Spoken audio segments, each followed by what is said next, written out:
मैं अभी आपको बांस घाट, गंगा तट के बांस घाट पर हूँ और मैं आपको एक नज़ारा ये दिखा रहा हूँ कि ये गंगा तट पे का एक दृश्य दिखा रहा हूँ जहाँ पर नौका की लाइन लगी हुई है। नौका, बहुत सारे नौका खड़े हैं और ये सभी गंगा जी से बालू निकाल रहे हैं।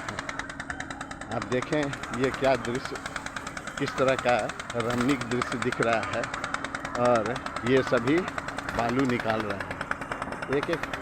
आप यहीं रहते हैं ना? अच्छा, ये ये नाव बालू कितना में बिकता है अंदाज?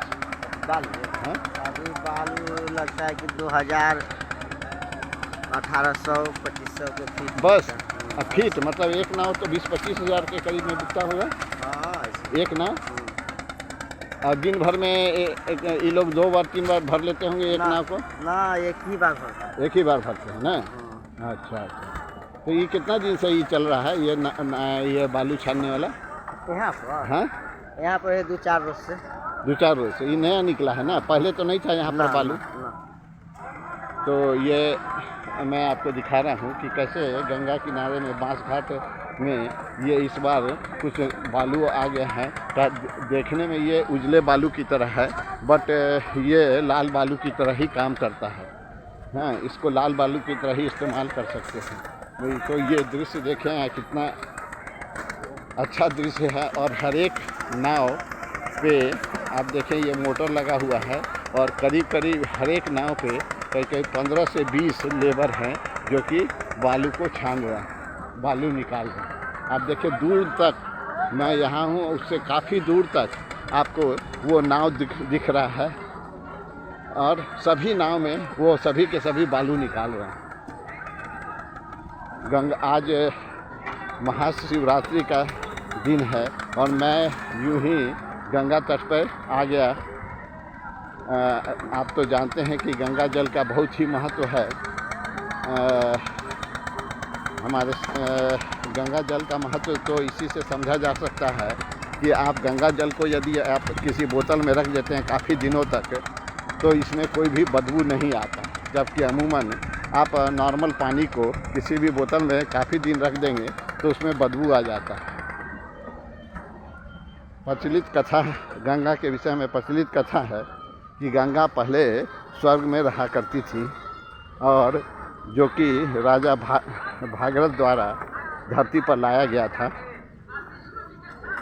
और ये धरती पर चूँकि गंगा के प्रवाह को धरती सहन नहीं कर सकती थी, इसीलिए वो महाराज भगवान शिव के जटा पर लाया गया और उसके प्रवाह को धरती पर लाया गया।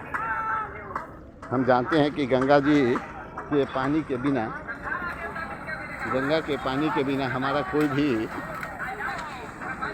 पूजा सफल नहीं होता है और हर एक शुभ काम में हम लोग गंगा जल को इस्तेमाल करते हैं। तो ये है और गंगा जी मरणोपरांत भी लोग गंगा जल को मुंह में देना शुभ मानते हैं, अच्छा मानते हैं। इसके अलावे भी हम लोग मरणोपरांत अस्थि कलश को भी हम लोग गंगा जल में ही प्रवाहित करते हैं। और जैसा कि हम लोग जानते हैं कि गंगा जल में औषधीय गुण भी होते हैं, गंगा जल में औषधीय गुण भी हैं और गंगा के इसमें बैक्टीरिया को ख़त्म करने वाले बैक्टीरियोफेज वायरस नाम का एक वायरस भी होता है। इसकी कुल, जैसा कि आई थिंक कि गंगा की कुल लंबाई करीब 2510 किलोमीटर है। तो इस बार गंगा जी कुछ यहाँ के लिए कुछ ये बालू एक वरदान के तौर पर दी हैं। ऐसे तो कहते हैं कि हर बार जो रेनी सीजन के बाद जब गंगा का पानी ख़त्म होता है तो इस डियर एरिया का फसल काफ़ी उपज बढ़ जाता है और इस बार फसल तो बढ़ेगा ही, साथ ही साथ ये इतने सारे बालू को किनारे पर ला दिए हैं, जिससे कि इतने सारे व्यक्ति, आप देख रहा होगा इतना कितना नाव आपको दिख रहा है, आप देख रहे हैं, और इन इतने सारे परिवार का काम चल रहा है।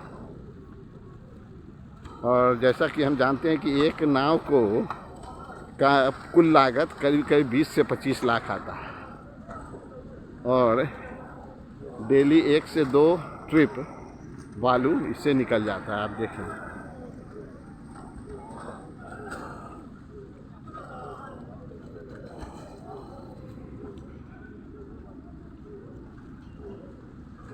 आपको दिख रहा होगा ये नज़ारा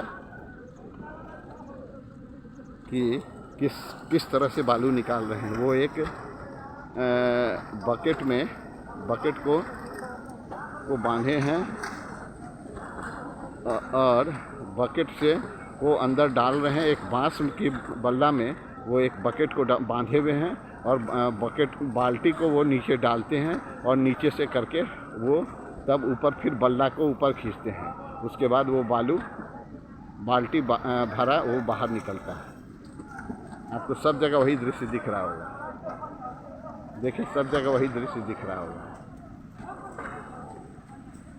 साथ दूर दूर तक आपको सभी वही बकेट से बालू निकाल रहा है। और यह पिछले 10 से 15 दिनों से ये चल रहा है, ये बालू का करना।